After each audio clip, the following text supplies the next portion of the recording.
Нәбире Гыймаддинова. Алан уртасында ялгыз йорт.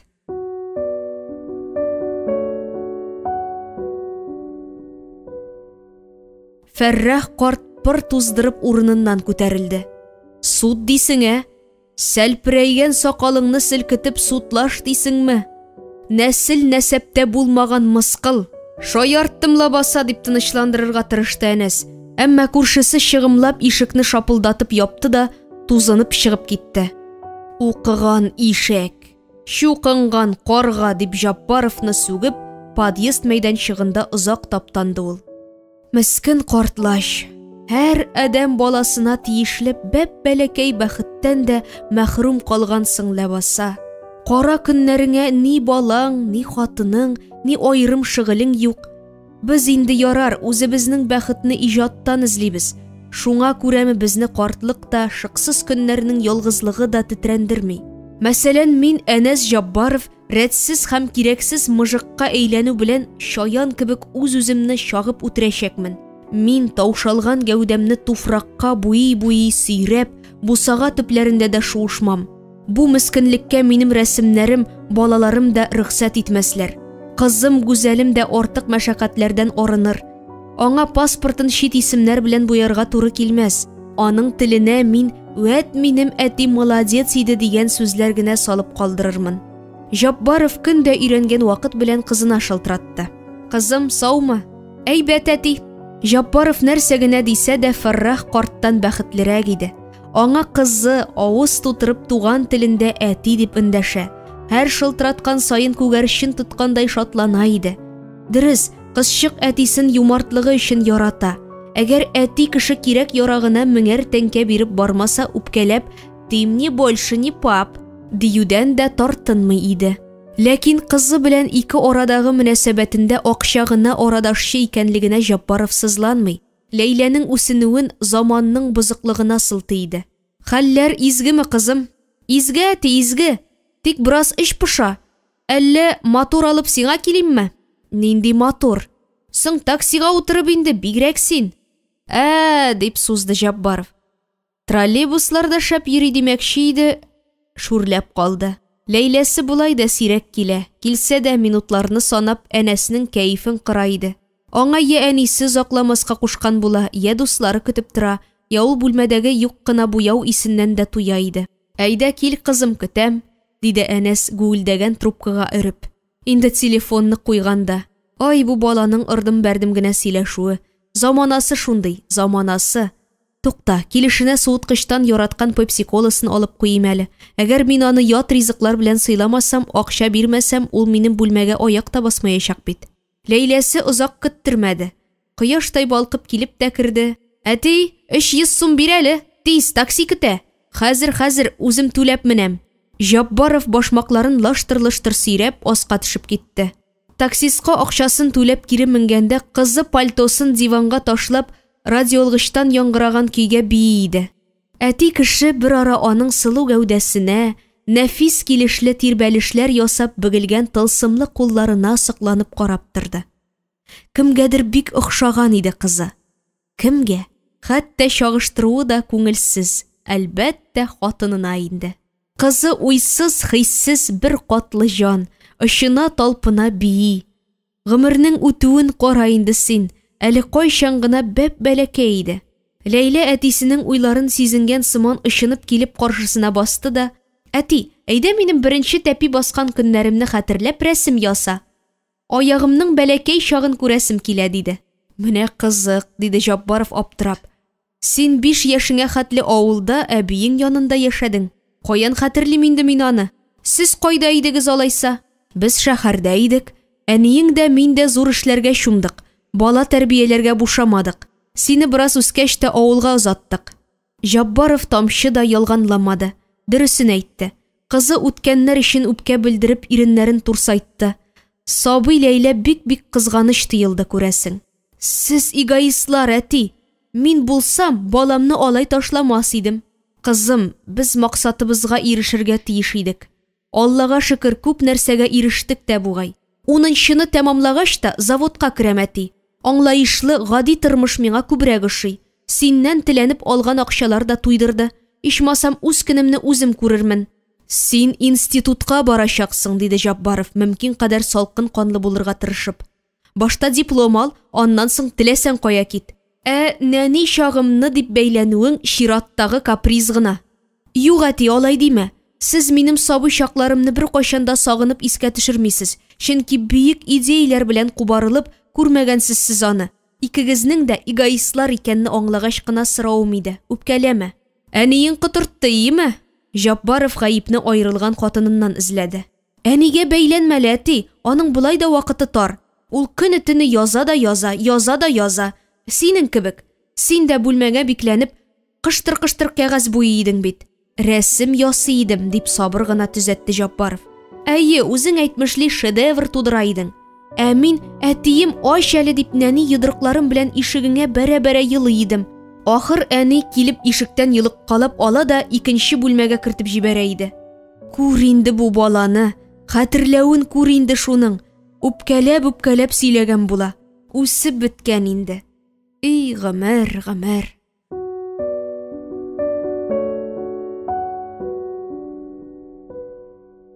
Әти, кызым, бүтін картиналарың, этюдларың, пейзажларың арасында бірден бір гүзәл сын, бірден бір ижад җимешең, бірден бір лайык эш, ул мин, кызың.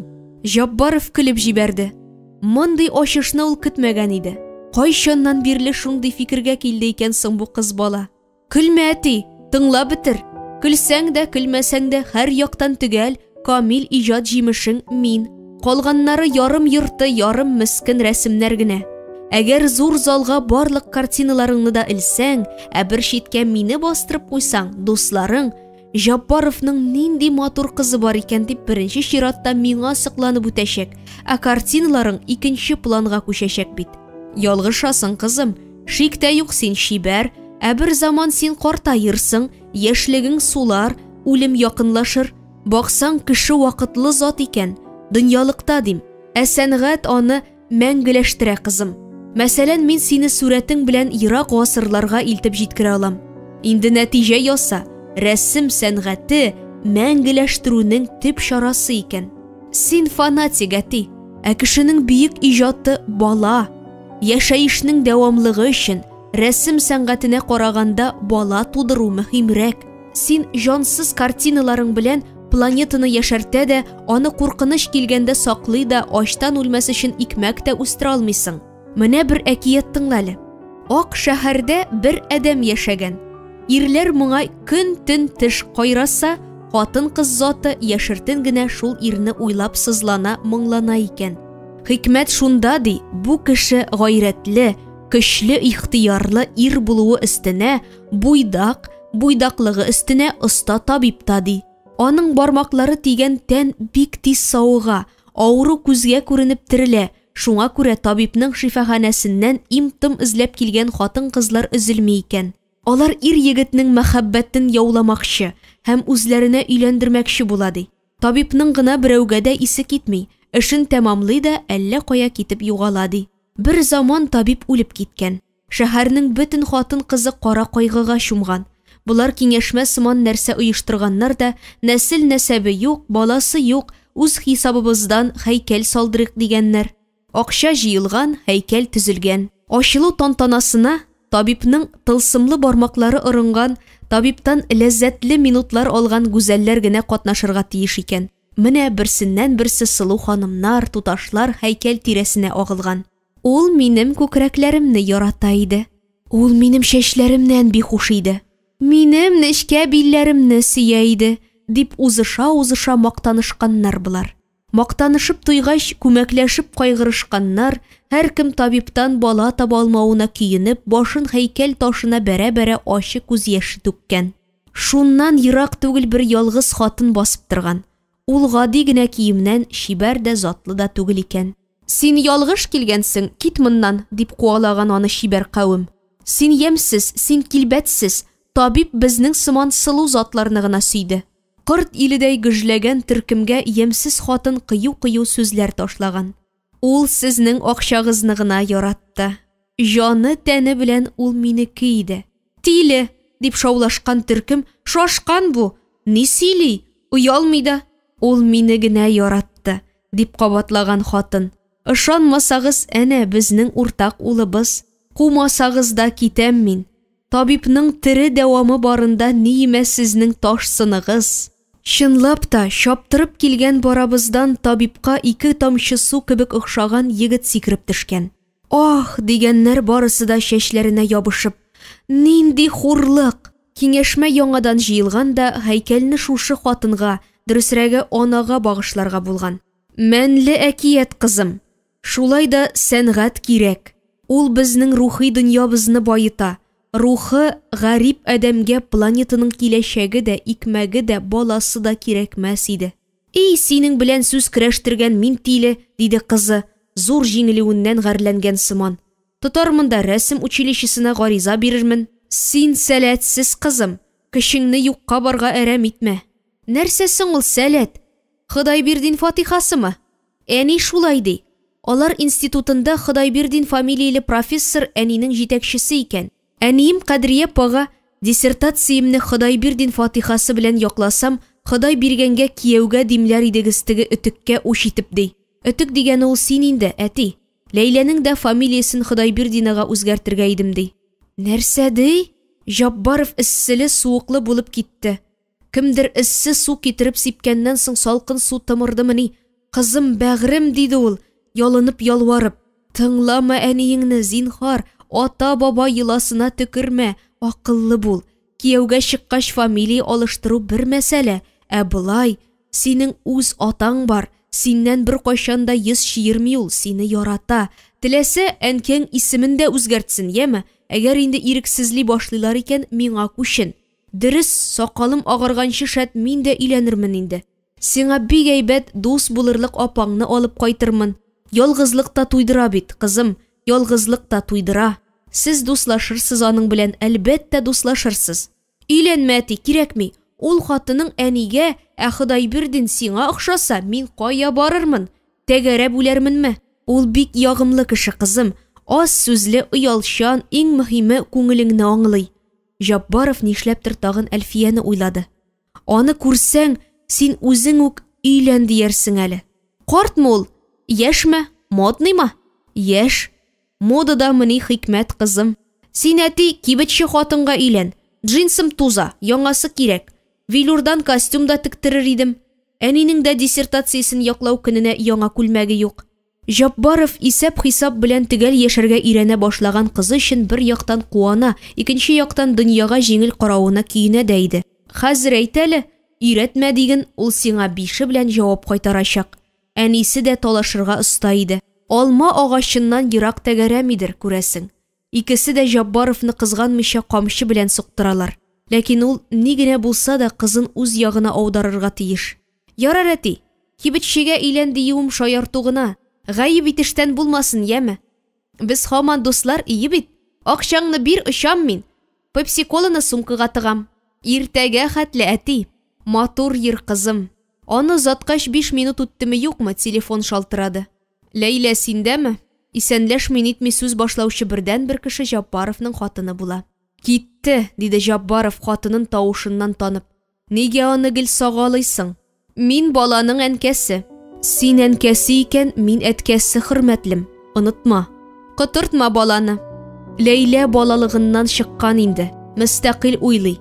Ходайбердин турында әйтергәме юкмы дип икеләнеп торган арада хатыны трубканы куярга өлгерде. Йорт бүлделәр, мал бүлделәр. Икесе дә җиңел эшләнгән иде. Ләйләне ничек бүләрләр икән? Хатыныннан җиңеләсе дә килми шайтан алгыры.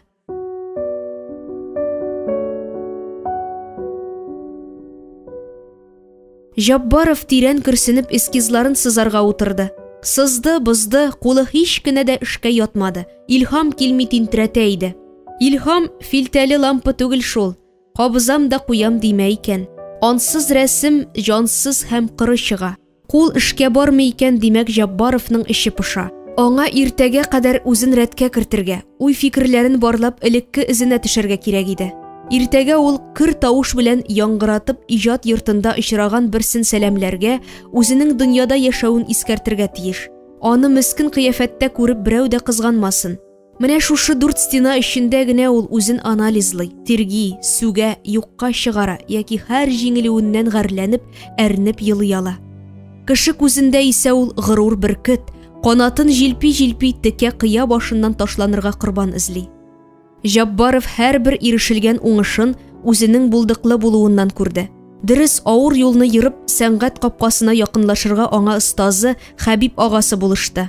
Вакытында ул ярдәм кулы сузмаса, бәлкем Җаббаров бүгенге көндә кайсыдыр бер районда плакат фәлән языштырып йөрүче бер һөнәрче булып, исеме дә бары паспортына гына теркәлгән килеш калыр иде. Хәбиб абзый аны училищеда укыганда ук башкалардан аерып алды. Егеткә өстәмә дәресләр биреп җибәрә, берсеннән берсе катлаулы пейзажлар ясарга куша иде. Карт әнә шулай Җаббаровта мин-минлек хисләре дә уятты бугай. Югыйсә остазының теләге укучысының эгоист ясауда, иҗатташларына түбәнсетеп карарга өйрәтү дә түгел, сәнгатькә тугры җанлы кеше тәрбияләү иде. Остазы аны бер заман җыелыш сайын мактап телгә ала башлады. Мактауын мактады, тик нишләптер рәссамнар берлегенә тәкъдим итәргә ашыкмады. Бер көнне исә үзәккә үтәрлек итеп мәзәк ясады. Кара әле энем, Аксакаллар киңәшмәсендә сүзләр булды. Сине Союзга, диде дә, яныннан үтеп баручы студентны чакырып алып, нәрсә турындадыр гәп куертып җибәрде. Җаббаровны бөтенләй онытты бу. Көлә-көлә студент белән сөйләшә. Мине Союзга алалар икән дип кинәнеп басып торды Җаббаров. Икенче көнне остаз аны янә коридорда туктатты. Сине алмыйлар әле, диде ул Җаббаровның йөрәген пара-пара телеп. Әнәс көл сыман агарды. Борчылма, дускай, син лайыклы аңа, дип җилкәсеннән какты Хәбиб абзый. Мин бу мәсьәләне тиздән идарә утырышына куярмын, әзер бул. Җаббаров һәр вакыт әзер, хәтта кирәгеннән артык әзер иде. Минем Союзга керүем иҗатыма стимул булачак, диде ул.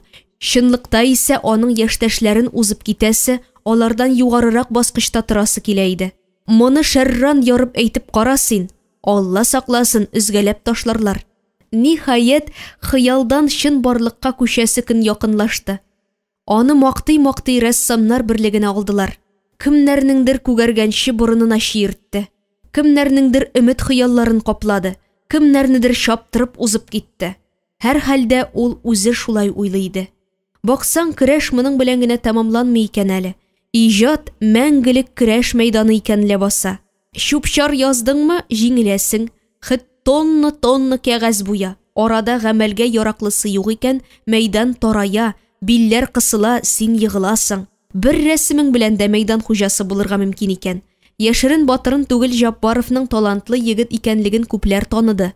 Әнәс белән якынлашырга тырышты. Җаббаров кына тәкәббер иде. Яшьләр, диде.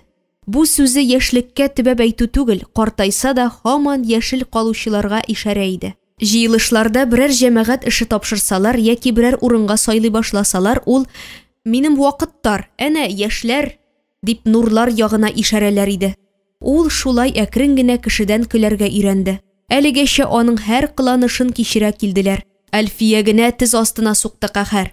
Бүрәнә сыман сузылып юлына аркылы ятты. Я кузгат, я кузгатма, икесе дә бер чама. Малай чак булса, ул Әлфияне тулымыннан умырып тотып туйганчы кыйнар, йөрәген басар иде. Классташын Наиләне тукмаган иде бит әле.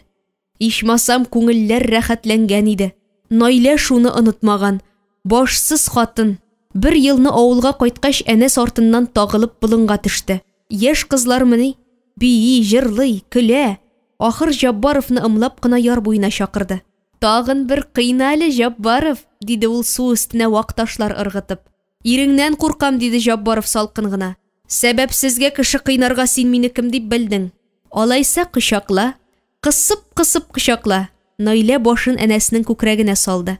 Кит, диде Җаббаров аның өчен кызарып. Кеше күрер, иреңә назлан син. Укыганда мин сине ярата идем. Хәзер дә яратам, Җаббаров.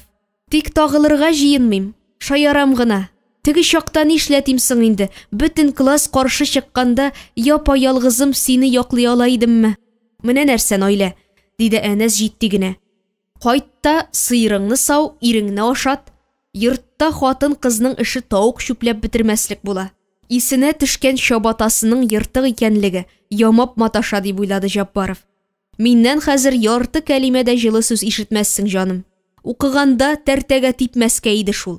Бәлкем очрашулар да башкачарак булыр иде. Әнәс күңелле генә сызгырып җибәрде. Килер бер заман, Әлфия дә аның күкрәгенә капланыр. Иманы камил. Бу нәрсә көн кебек ачык. Аны ашыктырасы юк. Үп мине, Җаббаров, дияр Әлфия.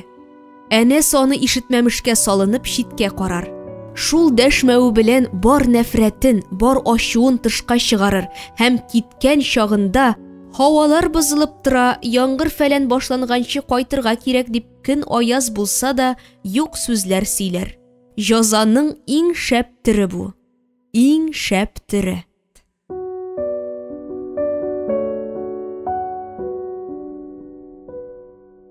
Дүртенче бүлек. Үзендә гаҗәеп җиңеллек тоеп, җиң сызганып эшкә керештем дигәндә генә ирекнең килеп керүе аның кәефен бозды. Тегесенең анда гаме юк, дөньясын кычагына сыйдырган кеше сыман шат тавыш белән: "Җыен картлаш, ерак сәфәргә, билетлар кесәдә, поезд төнлә кузгала" дип сөйләп китте. Итәгеңә ут капмагандыр ич, адәм рәтлегенә әйтеп аңлат әле. Семинар икән, бару юк. Ел сайын шуңа вакыт үткәрәсез. Ичмасам бер Рафаэль яки бер Пикассо тапсагыз икән. Бу юлы үз мәнфәгатебезне кайгыртып йөрү картлаш. Урманга. Кышкы сихри урманга. Алар ел сайын кышкы урманда йөриләр иде. Арып талчыгып бетсәләр дә үзләрен бәхетле саныйлар. Икенче елга тагын килергә вәгъдәләр куешып аерылалар иде. Иң рәхәте Урман Җаббаровны малай чагы белән күрештерә иде. Эшкерсез, бер катлы малай иттереп калдыра. Тормыш арбасына җигелгән икәнсең, ул сине туара. Син карда ятып ауный-ауный көләсең. Чыршыга сарган көлтә-көлтә кар букетін селкеп, иптәшләрең өстенә җилписең.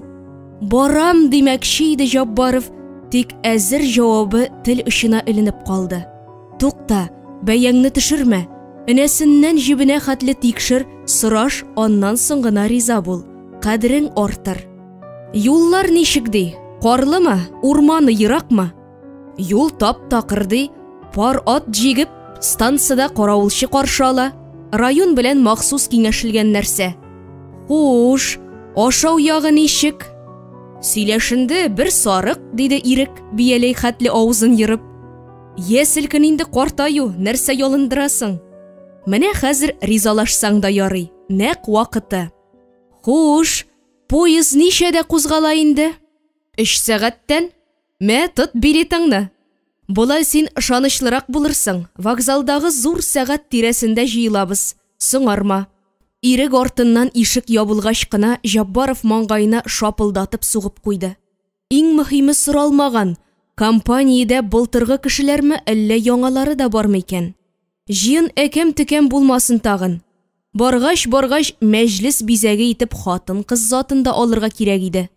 Кайдадыр синең тирәңдә чыркылдашып йөргән ваемсыз иркә туташлар булуы үзе бер рәхәт. Ирек юнмаган агач мөгаен хатын-кыз хәстәрен уена да китермәгәндер. Бәлкем Мөнирә ханымга шалтырату урынлы булыр. Елның елында бергә иделәр, аның ни гаибе бар? Ирекләр дә күпсенмәс, күз күргән кеше. Юк, нигәдер җан тартмый.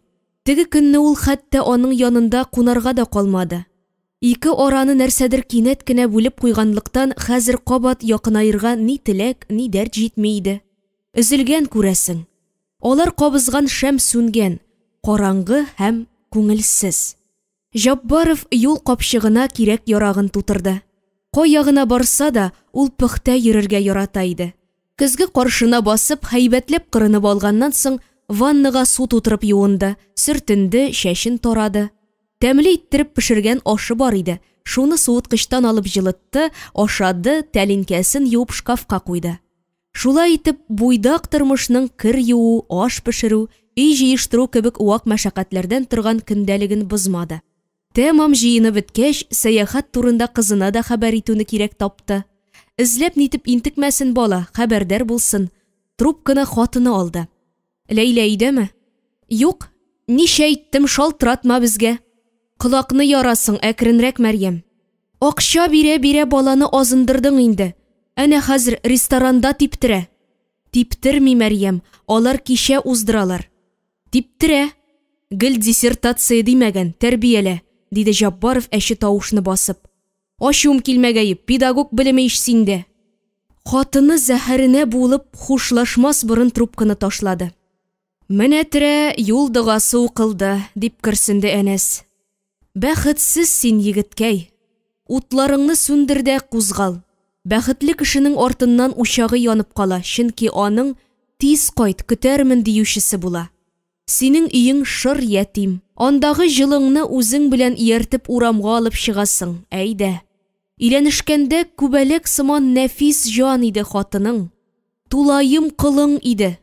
Фән аздырды аны, каһәр төшкән хатынны. Фән аздырды. Кашык урынына каләм тоттырып харап итте. Жаббаров минутын-минутка ялгап очрашу урынына төп төгәл вакытта килеп җитте. Нур белән Ирек Әлфияне ике яктан култыклаганнар да филтәле лампасыман кукрайып басып торалар. Хит бырылда кире өеңә сыпырт. Яшьләргә сәлам, диде Әнәс теләр-теләмәс кенә. Өйдән үк пыран-заран килгән кәефкә кара болыт сарды. Егетләр куанышып аңа ташландылар.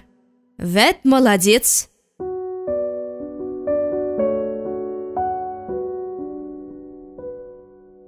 Әлфия кузгалмады. Тәкәббер генә читтә басып калды. Ул сәламгә сәлам да бирмәде бугай. Иреннәре кыймылдамады. Әнәс сылтау табып Ирекне вокзалның икенче башына алып китте. Син нәрсә, малай, арбага 5нче тәгәрмәч тактың? Ир хатыннарыннан башка кыз кыркын беткәнмени? Белсәм, билләһи дим, ике аягымның берсен атламас идем.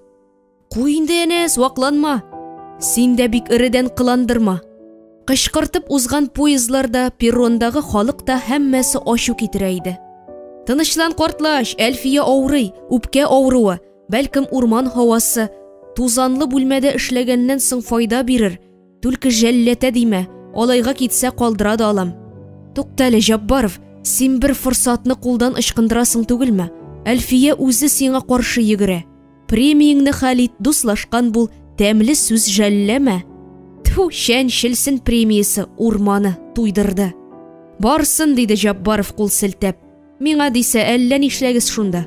Моңарчы компанияләрнең үзәгендә кайнаган Әнәс купеда да авызына су капкандай утыра бирде. Әлфия ишек ягындарак иде. Тыелып кына килеп барган була. Нур гадәттәгечә буш сүз сөйли, аңа тыңлаучы кирәк. Бер заманны минем бабайны шоферлар курсына укырга җибәрәләр, малай. Әле ул чакта машинаның хикмәтле чагы.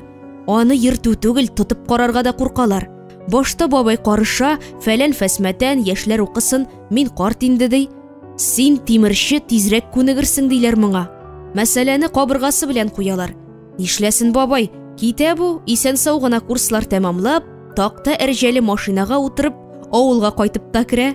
Авылдашлары кәнсәләр янына җыелышып, кул чаба-чаба каршы алалар. Патшаны да булай каршыламаслар. Бабай иң дәрәҗәле кешегә әйләнеп куя. Әйдә, Исламетдин, урам әйләндер инде безне, ди икән председатель, мыек бетереп. Һәм авылның җитәкче саналган бар кешесе әрҗәгә тиялә. Гел турыдан гына сыпырта икән бабай. Әле рәтләп машинаның кайбер детальләрен дә белеп бетерми икән. Шулай күңелле генә йөри торгач, бу рульне буралмыйча выжылдап икмәк амбары эченә кирип баткан.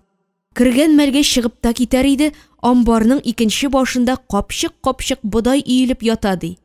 Дәлше-бүлше машина бармый, дигән бабай, кирсенеп. Капчыкларны амбардан ташырга, дип әмер биргән председатель. Барысы да тирләп пешеп бодай ташырга тотынган. Юл чистарган, амбар такталарын кубарып ташлаганнар да чыгып киткәннәр. Бабай мәрхүм машинада артка чигендерә торган тоткыч барлыгын бөтенләй оныткан икән. Әй, кызыктасың. Синең дә, Нур, бабаңнан артык тишең юк. Гел алга йөгерәсең, ә үзеңнең тормозың ватык. Сине туктатып Хәбиб абзыйның картиналарын белешәсе иде. Шул чакта мөгаен авария булыр иде, дип елмайды Жаббаров һәм киная белән. Бабаң үлгәнче машина йөрттем инде, диде. Юк, диде бер катлы Нур. Бабайның якын дусты ат караучы Шәйх абзый көнләшеп тәки машинадан биздергән моны. Менә бит ахыры ничек кызганыч бетә, дип уйлады Жаббаров. Сине дә кыек-мыек эшләрдән биздерәсе иде. Хәбиб ага оста шофер иде, тик бу шөгыленә вакыт тапмады, диде ул. Аны без тәмам тышаулаган идек. Хәтерлисең мәнәс, ул өр-яңа Волга сатып алды да күршеләренең гаражына кертеп бикләде. Киләсе атнага мин балалар җилләнеп әзрәк руль артына утырып кайтам әле дип сөйләнер иде дә, атна ахыры җитүгә безне остаханәсенә җыеп бармый калыр иде.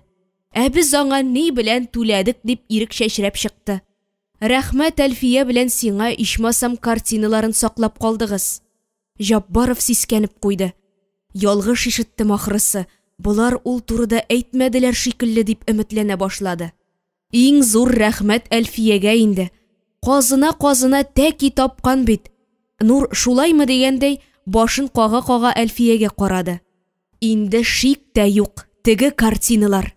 Алай да белмәмешкә салышуың хәерлерәк иде. Әллә Хәбиб остазның соңгы эшләре исән иминме? Нишләп мин хәбәрдар түгел икән? Ярый әле купеда ярым караңгы иде. Җаббаровның чытык чырайын юлдашлары күрмәде. Исән, диде Нур, балалар сыман кулларын чәбәкләп. Мөгъҗиза, билләһи! Сизенгән сыман авылдан туры остаханәмә килдем. Күрәм, коридорда тау-тау кәгазь өеме. Актарына башладым. Хәбиб абзый мирасы. Тергән дә куйган. Мөгаен хатыны илтергә дип чыккан да оныткан. Склероз белән интегә иде бичара. Автобусларда да сумкасын калдырып йөри иде бит. Син әнәс Казанда юк идең, рәзе үзеңә җыйнап кермәс идең. Мин Казанда идем, Нур, кыландырма зинһар. Бүген сүз берләшеп намусыма суд ясарга җыенмыйсыздыр бит. Хәер, кайда дәлил, кайда шаһитлар. Җаббаров үзен бозлы бәкегә чумгандай хис итте. Әнә ул батмаска теләп боз кисәкләренә ябыша. Бозы боз да түгел, Хәбиб абзыйның ташланган төргәкләре икән. Кулдан шыма гына шуалар да чыгалар. Укучы балалар атна сайын макулатура җыя иде дип дәвам итте Нур. Ничек алар алып китмәгән әле?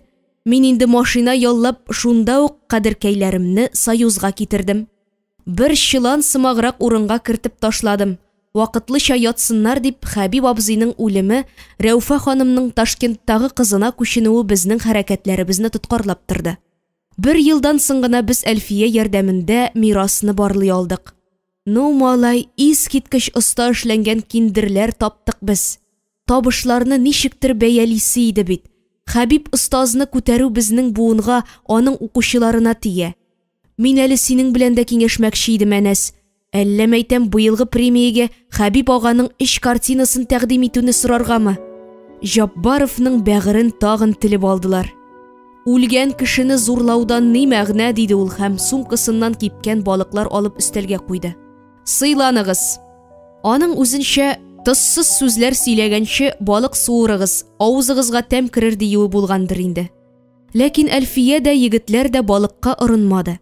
Өчесе дә Җаббаровның тупаслыгыннан югалып калганнар иде.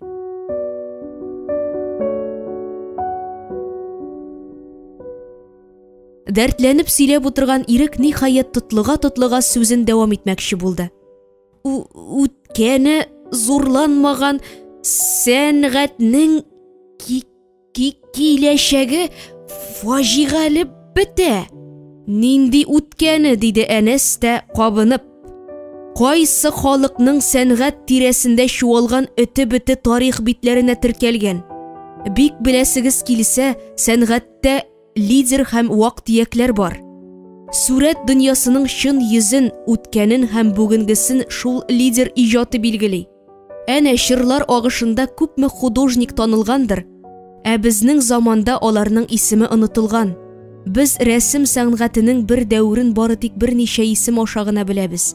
Я, әйтегез әле, арабызда берәр бөек сүрәтче бармы? Юк, әле бездә вак-төякләр генә. Ә җыен чүп-чар, бер көнлек исемнәр төяп киләчәккә табан бару ахмаклык. Шуңа күрә мин Хәбиб абзыйга да зур таләпләр куеп карыйм һәм аны лидерлар баскычында күрмим. Менәр иде, таланты җитенкерәми. Ашыкмагыз, дип каршы төште Әлфия. Җаббаров аның кара күмер кебек зур күзләрен абайлап өлгерде.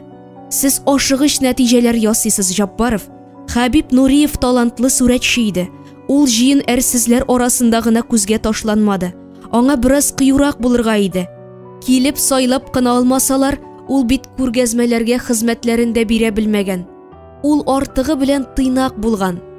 Иҗат кешесенең шамадан тыш тыйнаклыгы да хәләкәт, диде Әнәс бирешмәскә теләп. Әлфия дә бәхәскә җиңел генә нокта куючылардан түгел икән. Әрсезлек тә хәләкәт. Шын талант иясе тыйнаклык белән әрсезлекнең кыл уртасын тапсын иде. Бу әле сүрәтче өчен бердән-бер кагыйдә димәс идем. Җыр, музыка, шигырь үтемле икән, ул үзе юл яра. Гомумән, сәнгатьтә шәхестән битәр аның иҗат җимеше беренчел. Һәммәгез дә бала чагыгызда китап укыгансыздыр. Эштәлеге әйбәт булса, сезгә шул җитә. Ул китапны кем язуы артык кызыксындырмагандыр. Киндерләрне барлаган чагында мин талантлы картиналарга юлыктым. Кем кулыннан төшсә дә, аларның югары бәягә тулы хакы бар. Кем кулыннан төшсә дә, аларның югары бәягә тулы хакы бар. Аның остазыбыз икәнендә истән чыгармаска тиеш ишәлебез, диде Ирек. Шулаймы, Әнәс? Остаз булган өчен генә тырышасың икән, үзең кара инде. Бер вакыт дус булып йөргән берәү миңа рәсемнәрен җибәргән иде. Күз йымып та ясарлык. Шуп. Тискәре рецензия язуымны күтәрә алмаган. Серкә эчеп үлгән, тинтәк. Димәк, синең намусыңда кемнеңдер вакытсыз өзелгән гомере дә бар, диде Ирек, тел шартлатып. Син бүтәннәр иҗатына таләпне зурдан куя идең шул. Ә син? Мин синең сыман кистерә белмим. Нинди талаш бу? Юкка машинадан башладык, машина һәр чак авариягә китерә дип Нур шаяртмаса, Җапбаров белән Ирек якалашырга да күп сорамаслар иде. Әнәс хәерле төн теләп, эске сәндерәгә менеп ятты. Ә йөрәгенең әллә кайсы пычмагына Хәбиб остазның кайнар яше тама кебек. Җапбаров ул яшьләрне бозга әйләндерергә тырышты. Алай да, булай да әйләнгәләп карады, тар ятагына чак сыешып, үз-үзен акларга маташты. Дөньясын суырып яшәмәгәч, ул нигә тусын икән? Үзе дә бирә баса. Йөрәген, алтын вакытларын, гаилә бәхетен бирә. Сәламәтлеген тамчы да кызганмый. Кара ташлар эченнән вак-вак инҗиләр эзләп, күз нурын түгә. Хисләрен 10 бармагы аша үткәреп кәгазьгә сала. Тырыша-тырыша тар мәйданнарны киңәйтә. Син, Хәбиб остаз, кабереңдә тыныч кына ят. Хәзер мәгънәсе бик тарайган намус дәгъвалап, рәнҗеш җилеңне миңа каршы истермә инде. Бәхиллә. Булай да җилнең кыйбласызы исеп, алдыма күпме чүп-чар ия. Мине күммәкче, батырмакчы була. Мин олы максатлар белән яшим. Ил күләмендә дә таныласым килә. Инде вакыт, буылган елга сыман су җыеп ятканчы, ярларыңны ватып җимереп үзәннәргә җәелдә, йырганаклар ясап, диңгезләргә кушыл икән ул. Син мондый хыяллар белән янмадың, остаз. Безгә бу җитми, безгә теге җитми дия мискенләндең. Буйың белән генә исәпләшеп, сәнгатьне дә буйыңа яраклаштырып тәмам кечерәйдең. Ябынган юрганың тезләреңне капласа, син разы идең, остаз. Мине дә читлеккә ябып кына сакладың. Ерак илләргә очыртып җибәрәсе килми иде. Гомер буе ирәнчегең итеп асрарга иде исәбең. Форсатның да иң шәбен кулыңа төртеп, Хәбиб абзый, мә, Әнәс Җапбаровның язмышын уңайга табан бер дип, Ходай сиңа бер мөмкинлек биргән иде. Комиссия премиягә лаек яшьләрне эзләде. Җыелыш кызды, гөрләде, шаулады, нинди генә исемнәр аталмады. Син иманга уеп 1000 яшәр акыл иясе күк утырдың. Исемемне әйтергә телең әйләнмәде. Карашың, өлгерерсең әле, яшьтән үк бозылма дип кисәтә иде. Бер сүзең җитә иде, остаз, бер каш сикертүең. Комиссия шуны гына көтте. Хәер, комиссия генәме? Яшермим, мин дә сыным катып, хәзер дип көттем. Андагы тамак кибүләр. Телем аңкаума ябышкан иде. Ялкыныма пешеп янып беткән идем. Аста егетләр тыныч кына гәпләшеп утыралар иде. Нур Әлфияне җырларга кыстый башлады. Җапбаров колакларын сагайтты. Җыр аны шушы кара уйлардан аралап алса иде. Кешеләр йоклый, сез нәрсә егетләр, диде Әлфия. Җырла инде, Әлфия, диде Әнәс. үзе дә сизмәстән аңа исеме белән эндәшеп. Әнә Җаббаров та йокламый диеште егетләр. Әлфия моңарчы ишетелмәгән җыр җырлады. Гади генә сүзләргә язылган көй арасыннан ниндидер үзәгезгеч моң актарылып чыкты да күңелне айкап ташлады. Моң һаман сайын әнәсне баса бара иде. Менә ул бормаларына салып, аны үзенә ияртә, шәшәкле болыннарга әйди, ерак-еракларга чакыра, гомернең кыскалыгын искәртә иде. Тартырга бир әле, диде ул югарыдан ирекнең җилкәсенә кагылып. Тәмәке тынычландыра диләр.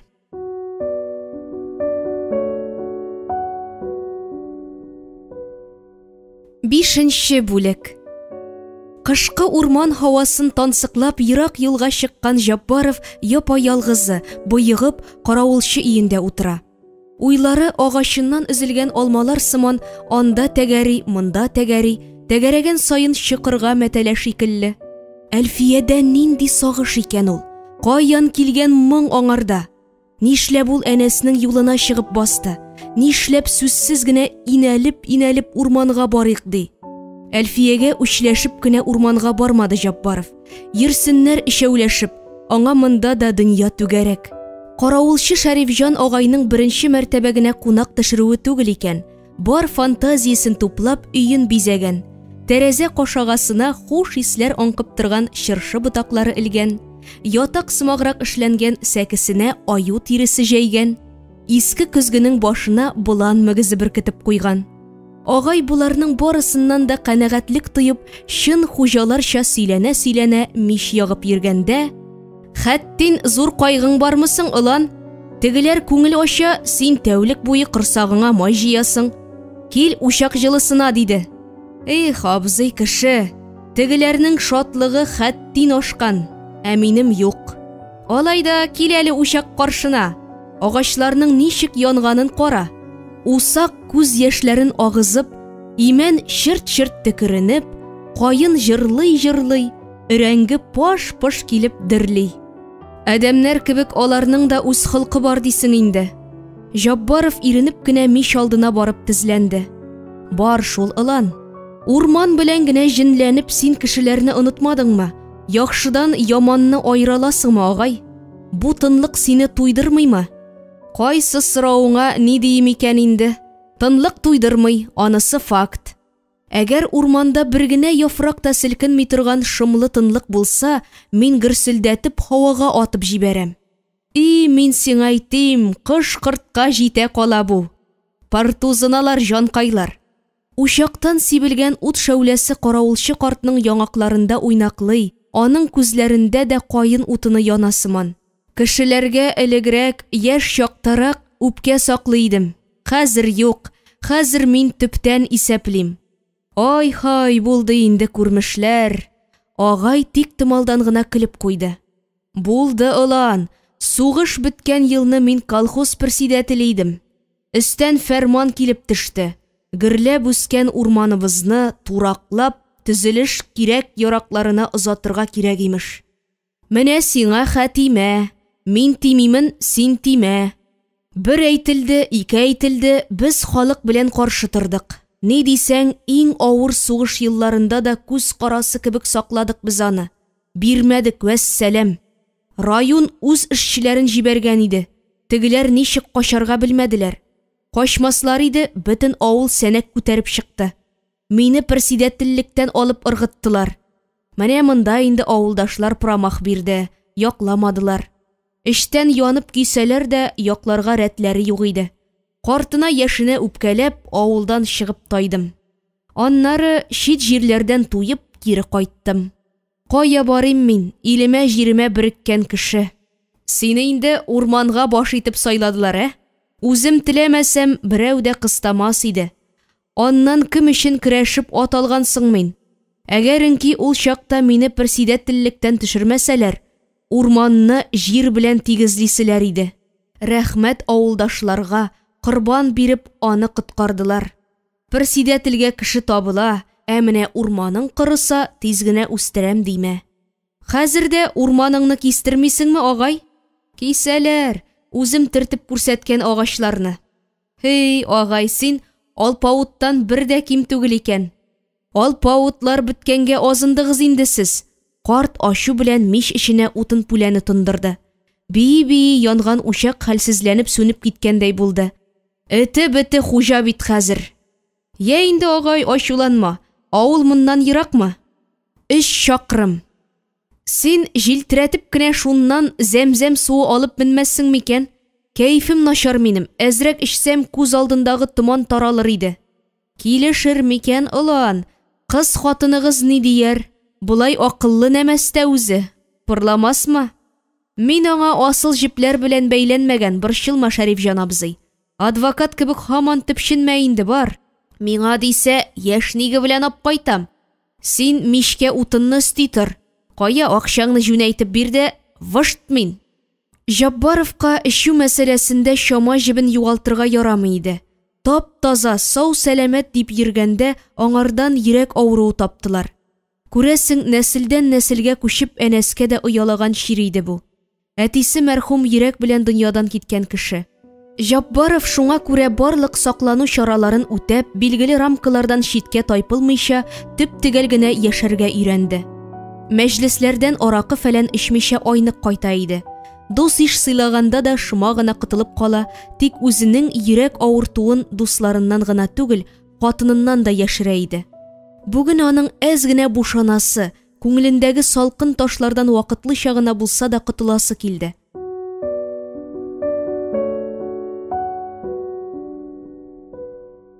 Карт чынлап та тиз әйләнеп кайтты. Үзе белән татлы урман һавасы ияртеп, түргә узды да шешәләрне шапылдатып өстәлгә утыртты. «Җитез инде син», дип мактап алды Җаббаров. «Рәхәтен күр». Шешәләр янына стакан белән кабымлыклар тезелде. Әллә шаярмаска микән дигән уй узды әнәснең башыннан. Алдын-артын карамыйча кире шәһәргә сыпыртырга да бетте китте. Аракыдан ни ям да ни тәм инде. Юк, ишәм дигәч ишәргә кирәк. Кызмача килеш Әлфияләр белән сөйләшүе җиңелрәк. Ул аларның йөзенә бәреп бер нәрсә дә әйтә алмады бит әле. Җыр белән аның авызын тымаладылар. Әйдә, агай, 2 борынга җибәрик әле, дип Җаббаров кырлы стаканнарны тутырып аракы салды. Эшик тә җырлашыйк бер. Агышың, и агым су, туп тулы зар. Синең ни хәсрәтең, ни моңнарың бар. Кил, агай. Салмаганга 5 былтыр, кыстама.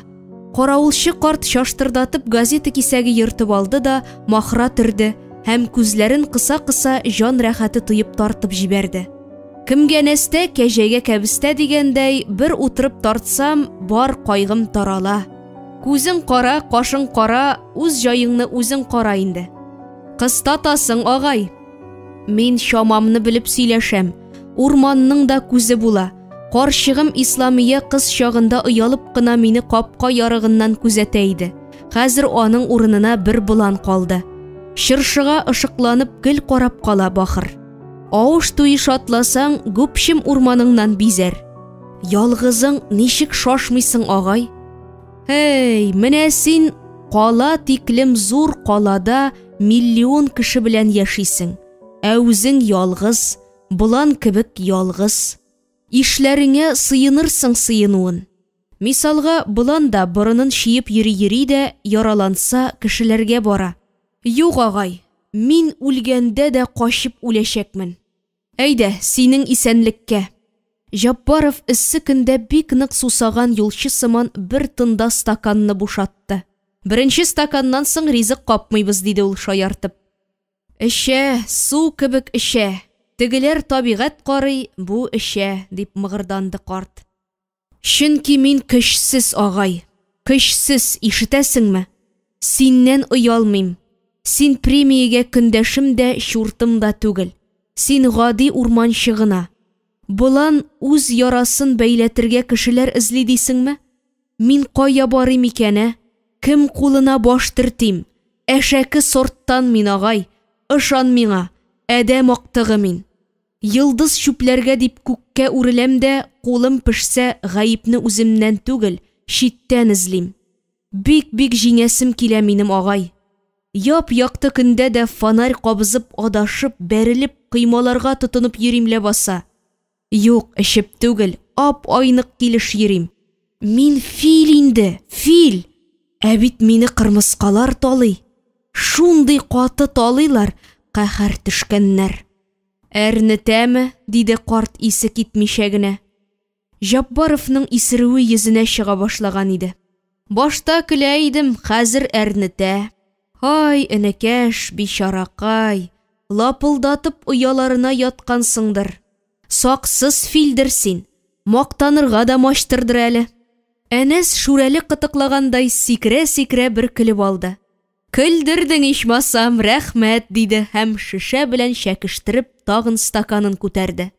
Ризыкларга үрелмәде, кул арты белән генә авызын сыпыргач канәгать булып тамак кырды. И җайлы иде дөньясы. Аны мамык мендәр өстенә сузып салганнар мени, гәүдәсендә мыскал да авырлык сизелми. Син ят, ылан, диде каравылчы киенә-киенә. Мин урманны күзәтеп кайтыйм әле. Бер ыштан иптәшләреңне дә барлармын. Көн суытты, Алла сакласын, эши күрмәсеннәр. Син ят, бер кәндә ят. Эшсәң шаулама, буеңа сеңдер ди халык. Җаббаров сәйер тынлыкның әкрен генә башына, кулларына үрмәләвен тыйып сискәнеп китте. Бу тынлык аны упканга табан сөйри иде. Тизрәк, тизрәк урманга, агайны куып тотарга да ялгызымны калдырма дип үтенергә. Шу, бу аяклар нигә тыңламый? Мин исерек. Лаякыл исерек. Ярый, булай да ярый. Үземнән көлим әле хит. Ха-ха-ха. Үз-үзеңнән һич тартынмыйча көлү зур әйбер. Ха-ха-ха. Егетләр, сез кайда? Әлфия, син кайда? Көлгәнемне ишеттегезме? Аһа, ишетмисез. Хәзер мин сезне табып көлеп күрсәтәм. Җаббаров туны белән бүреген таба алмыйча интеккәч, костюмнан гына тышка чыгып йөгерде. Егетләр! Әлфия! Ишек алдыннан башланган сукмак урман эченә таба сузылган иде. Әнәс кулларын силки-силки шул якка борылды. Ургылып яшел чыршылар арасына кирип барганда, нәрсәдер күкрәгенең сул ягына кадап алды да тын буылды. Ул чабылган үлән сыман урталай бөгелеп төште. Тырмакчы иде, йөзе белән тагын да ныграк карга сыланды.